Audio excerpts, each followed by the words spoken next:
위원님이나 이혜민 잠시만요. 의견 말씀하시는 거죠? 이혜민 위원님 말씀해 주십시오. 조국혁신당 이혜민입니다. 저는 이번 인사청문회 통해서 대통령이 방통위원장으로 지명한 이진숙 후보자에 대해서 그 직을 수행할 업무 능력이 없다라는 결론에 이르렀다는 것부터 말씀을 드립니다. 현안에 대해서는 공부해서 일하겠다라고 대답하는 준비 안 된 후보자라는 것은 둘째치고, 지금 모두들 말씀을 하셨듯이 후보자 인사청문회가 아니라 사법기관으로 가야 할 정도로 기본이 안 됐다는 것을 온 국민이 알게 됐다고 생각합니다.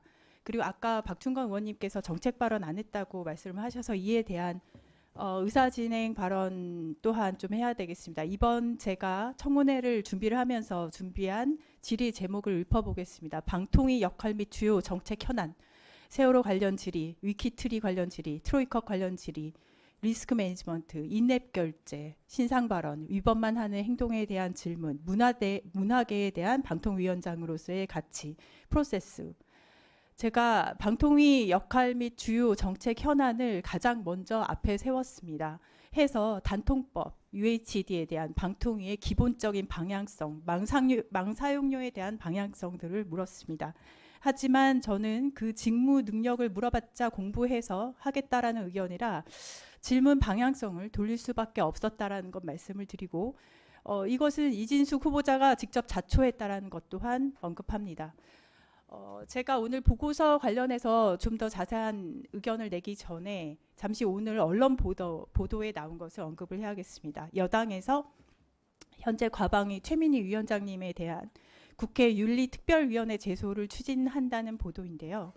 그런데 저는 저희가 사흘 동안 국민 앞에서 인사검증을 한 시간에 대해서 여당에 이진숙 방통위원장 인사청문회가 남긴 것은 막말과 갑질 뿐이라는 말에는 솔직히 동의를 할 수가 없습니다. 아까 여론에서 보셨듯이 이진숙 후보자에 대해 일부라도 국민들이 이해할 수 있게 되었기 때문입니다. 이번 인사청문회를 통해서 현장에서 회의를 지켜보면서 느낀 것은 여당에서도 이런 후보자 검증 앞두고 정말 난감하셨을 것 같습니다. 왜냐하면은 감싸 안기엔 너무 어려운, 국민의 눈높이에 너무나도 맞지 않는 후보였기 때문입니다.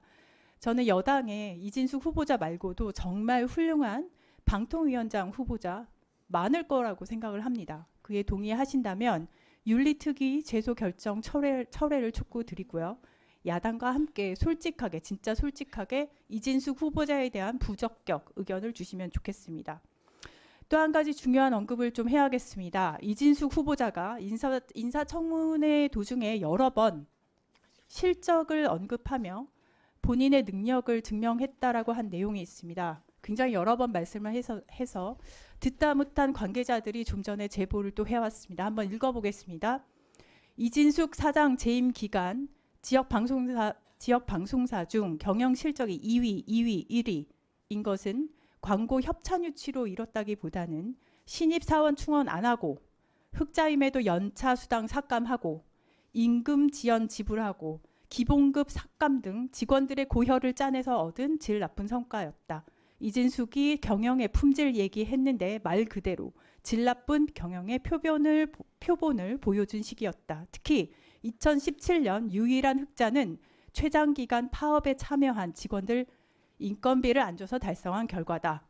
그가 그렇게 증오하는 파업으로 얻은 흑자를 자신의 성과로 포장하는 어이상실이다.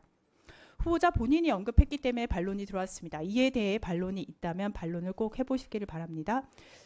이진숙 후보자 이렇게 민심은 무섭습니다. 이 성남 민심을 이진숙 후보자는, 방통위 관계자는, 그리고 대통령은 직시하기를 바랍니다. 이와 더불어서 이진숙 후보자의 극단적인 가치관에 대해서 언급을 안 할 수가 없습니다. 여기 계신 의원님들께서도 보셨겠지만 국민 누구라도 대답할 수 있는 질문에 대해서 답변을 못 하셨습니다. 위안부가 강제적이었냐 자발적이었냐 하는 문제에 대해서 방통위원장 후보자가 아니라 일반 대한민국 국민의 한 사람으로서라도 당연히 강제적이라고 답변을 했어야 하는데 끝까지 답변을 못했습니다. 일본의 입장을 대변하는 후보자는 일본 사람은 아닐 텐데 말이죠. 또한 그동안 수없이 좌파를 악으로 보이게끔 공개적으로 비난을 해놓고 왜 좌파 우파 나누냐고 지적을 하니 좌파가 나쁘다고 말한 적은 없다고 또 거짓말을 합니다. 수없이 많은 법인카드 의혹 등 뻔뻔하게 거짓말하는 이진숙 후보자의 논리는 이번 주 상임위에서 증인으로 출석해서 위증으로 남을 것이라고 생각을 합니다. 저는 청문회 도중에 무엇보다 뼈아프게 남은 게 있습니다. 세월호 유가족을 앞에 두고 기회를 줬음에도 불구하고 바로 앞에 있는데, 피해자 가족이 바로 앞에 있는데 제대로 사과하지 않은 것은 국민들이 절대 납득할 수 없다고 생각합니다. 저는 그 순간 정말 마음이 무너져 내렸습니다. 한 가지 더, 제가 사실은 회의 진행 늦어질까 봐 당일은 그냥 넘어가려고 했는데 시간이 있어서 짚고 넘어가야겠습니다. 인사청문회 마지막 날로 기억을 합니다. 본위원은 마지막 질의에서 후보자의 위키트리 여론조작 시도 의혹과 관련해서 이동관 당시 청와대 홍보수석과의 사전 모의가 있었다는 제보 내용을 설명했습니다.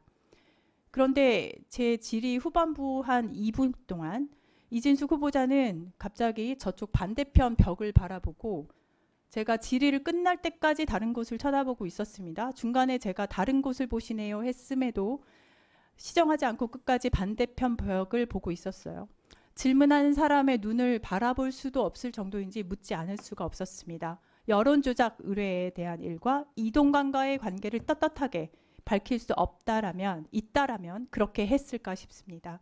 능력도 안 되고 가치관도 위험할 정도로 극단적이고 공직을 수행할 도덕성도 결여되어 있습니다. 아무리 좋게 봐주려 해도 서류 탈락감 후보를 내세운 대통령실에서 직접 취소를 해주기를 바라고 국회는 국회의 할 일을 하겠습니다. 이진숙 후보자는 대한민국 방송통신위원장으로서 장관급 고위공직자로서 빵점입니다. 감사합니다. 예.